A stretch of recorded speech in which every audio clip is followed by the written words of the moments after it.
ಕೋಪದಿಂದ ಲಿಂಗಕ್ಕೆ ಹಾನಿ ಮಾಡಿದ ಹನುಮಂತ. ತ್ರಿವೇಣಿ ಸಂಗಮದ ಈ ದೇವಸ್ಥಾನದ ಬಗ್ಗೆ ನಿಮಗೆ ಗೊತ್ತಾ? ಮೈಸೂರು ಜಿಲ್ಲೆಯ ಟಿ ನರಸೀಪುರ ತ್ರಿವೇಣಿ ಸಂಗಮದ ಅಗಸ್ತೇಶ್ವರ ಸ್ವಾಮಿ ದೇವಸ್ಥಾನದ ಪೌರಾಣಿಕ ಮಹತ್ವವೇನು? ಈ ದೇವಸ್ಥಾನ ಮಹರ್ಷಿ ಅಗಸ್ತ್ಯರೊಂದಿಗೆ ಸಂಬಂಧಿಸಿದೆ.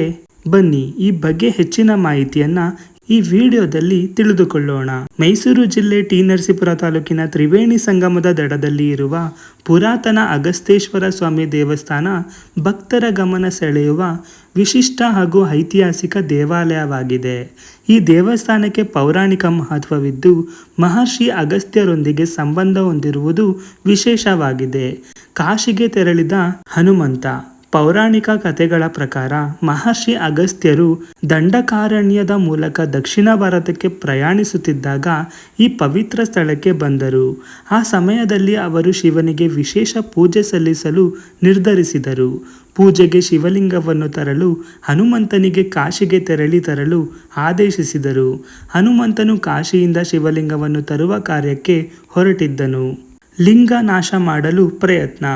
ಆದರೆ ಹನುಮಂತನು ಲಿಂಗವನ್ನು ತರಲು ತಡವಾದ ಕಾರಣ ಪೂಜೆಯ ಶುಭ ಸಮಯ ಕಳೆದು ಹೋಗುವ ಭಯದಿಂದ ಮಹರ್ಷಿ ಅಗಸ್ತ್ಯರು ತಕ್ಷಣವೇ ಅಲ್ಲಿನ ಮರಳಿನಿಂದ ಶಿವಲಿಂಗವನ್ನು ನಿರ್ಮಿಸಿ ಶಿವನ ಆರಾಧನೆ ಆರಂಭಿಸಿದರು.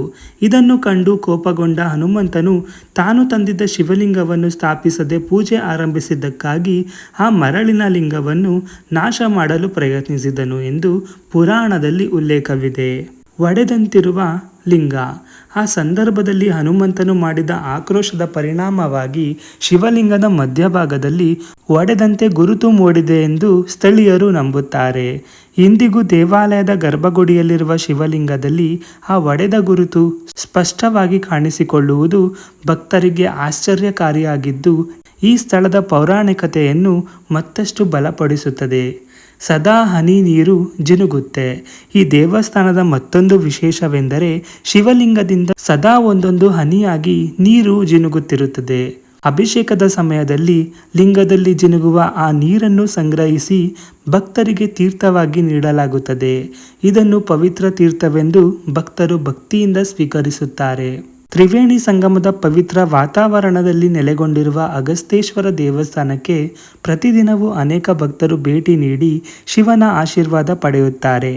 ವಿಶೇಷವಾಗಿ ಅಮಾವಾಸ್ಯೆ, ಮಹಾಶಿವರಾತ್ರಿ ಹಾಗೂ ಇತರೆ ಹಬ್ಬದ ದಿನಗಳಲ್ಲಿ ಭಕ್ತರ ಸಂಖ್ಯೆ ಹೆಚ್ಚಾಗುತ್ತದೆ. ಪೌರಾಣಿಕ ಕತೆ, ನಂಬಿಕೆ ಹಾಗೂ ಭಕ್ತಿಯ ಸಂಕೇತವಾಗಿ ಈ ದೇವಾಲಯವು ಟಿ ನರಸೀಪುರದ ಪ್ರಮುಖ ಧಾರ್ಮಿಕ ಕೇಂದ್ರಗಳಲ್ಲಿ ಒಂದಾಗಿದೆ. ಈ ಮಾಹಿತಿ ನಿಮಗೆ ಇಷ್ಟವಾಗಿದ್ದಲ್ಲಿ ಈ ವಿಡಿಯೋಗೆ ಲೈಕ್, ಶೇರ್, ಕಮೆಂಟ್ ಮಾಡಿ.